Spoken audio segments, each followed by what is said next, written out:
Bien, donc je continue ma résolution géométrique de mon problème linéaire. Donc je vais appliquer le principe que je viens d'expliquer.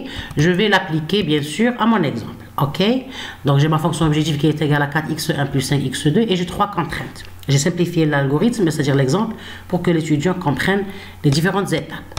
Donc premièrement, j'ai tracé mon point admissible ou le domaine réalisable, qu'on a dit qui est le polyèdre, c'est-à-dire il est obtenu par l'intersection des différentes droites de chaque contrainte. Donc cet ensemble admissible selon le principe du simplex est un polyèdre. Pour tracer le polyèdre, c'est l'intersection des droites, en cas de dimension bien sûr, qui représente chaque contrainte linéaire. Comment tracer cette droite? C'est ça la question. C'est très facile.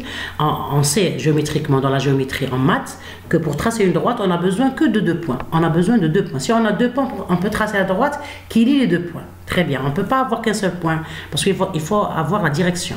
Donc, dans le principe géométrique, pour tracer une droite, on a besoin de 2 points. OK? Donc, la droite, elle va lier ces 2 points. Donc, par exemple, on va prendre la première contrainte. 2x1 plus x2. La première contrainte, c'est 2x1 plus x2 inférieur ou égal à 800. Donc, on va considérer le cas égal. Donc, on a 2x1 plus x2 est inférieur ou égal à 800. Donc, 2x1 plus x2 est égal à 800. Donc, qu'est-ce qu'on va faire? Pour avoir ces 2 points, on va considérer l'origine, la solution, c'est-à-dire le cas où x1 est égal à 0. Donc, si x1 est égal à 0, donc, dans ce tableau, on le voit. Donc, x1 égale à 0. Donc, on a ici déjà, on doit prendre x1 en fonction de x2. Donc, x1 égale à 800 moins x2 sur 2. Donc, j'ai pris x1 en fonction de x2. Donc, j'ai transposé ici le x2 dans le côté droit. Donc, c'est moins x2. Et puis, j'ai divisé par 2. Donc, j'ai x1 égale à 800 moins x2 sur 2. Donc, si je remplace x2, je vais prendre la valeur de x2 égale à 0. Donc, si je remplace x2 par 0, je vais avoir 800 divisé par 2. Donc, x2 égale à 400. Donc, ça, c'est mon premier point. Donc, les coordonnées sont x1, c'est 400 qui est l'abscisse. Et x2, c'est 0 qui est l'ordonnée. Parce qu'on sait que pour tracer un point dans l'espace, on a besoin de ces coordonnées. Donc, les coordonnées, c'est l'abscisse et l'ordonnée, x et y, dans le cas de 2 dimensions. Ok, très bien. Donc, on a ici 0, 400. Et pour déterminer le deuxième point, c'est la même chose, mais on va considérer x2 en fonction de x1 et prendre x1 égale à 0. Donc, ici, x2 en fonction de x1, donc on a x2 égale à 800 moins de x1. Donc, 800 moins de x1, pour x1 égale à 0, si je remplace ici x1 avec 0, donc c'est 0, donc x2 égale à 800. x2 égale à 800. Donc, j'ai mes 2 points. Le premier point a comme coordonnée 0, 800. Le deuxième point a comme coordonnée 400, 0. Et je vais tracer. Donc, je trace la première droite. Donc, je trace ma première droite. Vous voyez ici, donc j'ai 0, 800 et j'ai 0, 400. Ici, pourquoi c'est 4? Parce que j'ai pris l'échelle, j'ai divisé par 100 pour avoir une échelle minimale. Donc, c'est x1 fois 10 moins 2. Donc, si je vais multiplier avec 10 puissance plus 2, j'aurai ici 400, ici c'est 800. Vous voyez? Donc, le premier point, il a comme coordonnées 0 et 800. Le deuxième point, il a comme coordonnées 0 et 400. Vous voyez, c'est ce qu'on a obtenu ici pour le premier point. Donc, c'est 0, 800 et 400, 0. Pour l'échelle 10 moins 2, c'est 0, 8 et 4, 0. Comme on le voit ici dans le schéma.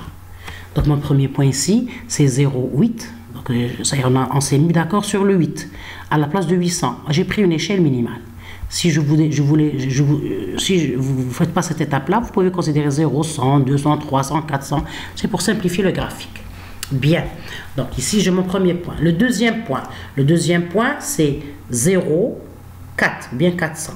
Donc, j'ai 2 points, je vais les lier. Donc, je les liés, donc j'ai ma droite. Donc, x2 égale à moins 2x1 plus 800. Pourquoi j'ai transformé cette façon-là? C'est-à-dire parce que pour déterminer une droite, en général, à droite, l'équation d'une droite, lorsqu'on a, c'est-à-dire dans le domaine mathématique, l'équation qui représente une droite, c'est y égale à a de x plus b. OK? Dans notre cas, on a par exemple la première contrainte, on a x1 plus 2x2 inférieur ou égal à... ça, c'est la première ou bien la deuxième? Je vais voir. 2x1 plus x2, donc je considère la deuxième contrainte pour pouvoir savoir, pour expliquer la notion de y égale a de x plus b. Donc ici, on va considérer ici, c'est-à-dire, vous voyez que, c'est-à-dire la nomination, elle est différente, mais c'est-à-dire le libellier des variables, mais c'est la même chose. Le y ici, ça peut être le x2 et le x, ça peut être le x1. Donc on va prendre x2 en fonction de x1. Donc 2x2 égale à 700 moins x1. x2 égale à moins x1 sur 2 plus 700 sur 2. Donc automatiquement, on a la forme x2 égale à 0,5 x1 plus 350. Donc on a la formule y qui est le x2 égale à 0,5 x1 plus 350. Donc le A c'est 0,5 et le B c'est 350. Je vais retransformer la première contrainte sous la forme d'une contrainte d'une droite. Vous voyez la droite c'est ça, le traçage d'une droite. Pour voir, pour mieux comprendre le principe du traçage. Donc l'essentiel, on doit avoir deux points. Donc cette droite-là, avec la détermination des points, c'est x2 égale à moins 2x1 plus 800. La deuxième contrainte, c'est la même chose. La deuxième contrainte, on a besoin de deux points, c'est la même chose. Donc pour la deuxième contrainte, on a x1 plus 2x2 inférieur égal à 700. La même chose, on va prendre x1 en fonction de x2. Donc on a ici x1 égale à 700 moins 2x2. Donc pour prendre x1 égale à 0, ou bien x2 égale à 0, donc x1, si x2 égale à 0, x1 égale à 700. Et dans le cas de x2 en fonction de x1, si x1 égale à 0, x2 égale à 700 sur 2 égale à 350. Donc on a deux points. Le premier point pour la deuxième contrainte, c'est 0,350. Et le deuxième point, c'est 700, 0. Donc on va voir ici, c'est le deuxième point, c'est ça, c'est cette droite-là. Le premier point, c'est 0,350. 350, c'est 3,5. Ici, c'est 3,5. OK. C'est le médium entre 3 et 4. Donc c'est 350. Et le deuxième point, c'est 0,700. Le 7, c'est-à-dire c'est 700. Bien, donc 0 et 7. Donc on a deux points, donc on va relier la deuxième droite. Donc vous voyez ici, c'est la droite que représente la deuxième équation. Ici, j'ai pris, c'est-à-dire l'écriture sous forme de y égale à a de x plus b. Donc y, j'ai considéré le libelle y, c'est x2 et x, c'est x1. Donc x2 égale à moins 0,5 x1 plus 350. On a vu comment on a transformé, c'est-à-dire la contrainte sous la forme de l'équation d'une droite. Y égale à a de x plus b. OK? Bien. Donc, on a cette deuxième contrainte. La troisième contrainte, c'est la forme de y égale a de x parce que b égale à 0. On a ici la contrainte, c'est x2 inférieur égal à 300. OK. Donc, puisque la contrainte, c'est x2 inférieur égal à 300, donc x1 égale à 300, quel que soit x2 supérieur égal à 0. Donc, on va prendre tout l'espace. C'est une droite avec b égale à 0. Donc, on va tracer. Donc, on va prendre l'ordonnée. Premier point, c'est 0, 3. Et on va prendre tout cet espace-là pour quel que soit le x. Donc, on a cette droite, avec quel que soit le x supérieur égal à 0. Donc, on a cette droite-là. Très bien. Donc, j'ai pris l'égalité pour tracer les droites. J'ai pris le égal.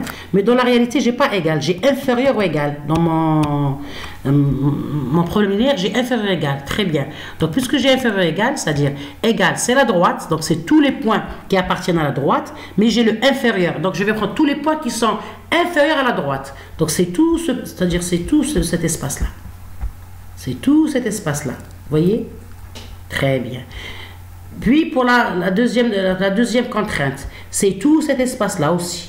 Pour la troisième contrainte, c'est tout l'espace qui est inférieur à 3. Très bien. Donc normalement, vous allez me dire, madame, pour la première droite, c'est tout cet espace-là, c'est ce triangle-là ici. Très bien. Mais on a l'intersection des trois droites. On va prendre que l'intersection. Donc je ne vais pas considérer cet espace-là parce qu'il y a l'intersection entre cette droite et cette droite, mais pour cette troisième droite, il n'y a pas d'intersection. Donc j'ai pris l'espace où les trois droites, c'est-à-dire ont des points en commun, l'intersection, l'itihad. Donc, ça va nous générer un polyèdre ici. Vous voyez, c'est un polyèdre, c'est un espace de points qui est délimité par des parties des trois droites. Donc, ça va être un polyèdre, vous voyez. Et les points extrêmement, ce sont les points extrêmement du polyèdre. Et c'est ces points-là qui vont être, c'est parmi ces points-là qu'on va trouver la solution selon le principe de Delsing, qui est un principe formel, mathématique, correct, valide. Il dit que la solution d'un problème linéaire, c'est un ou plusieurs extrémums du polyèdre qui est l'espace admissible ou bien l'espace réalisable. Ici, bon, je vous ai montré que selon le principe du simplex, on commence avec une solution de base réalisable initiale. En général, on prend l'origine dont les coordonnées sont 0, 0. Dans le cas de dimension.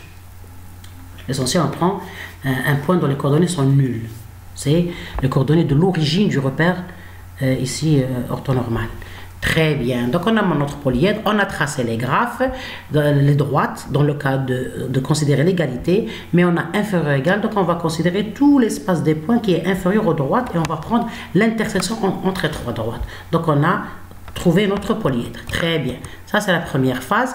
Une fois, donc on a vu comment on détermine les droites et comment on détermine le polyèdre. Très bien. Bien. Maintenant, On va essayer. Donc, vous voyez que j'ai nommé les points A, B, C, D et l'origine c'est O. Donc, j'ai un polyèdre. On peut le nommer OA.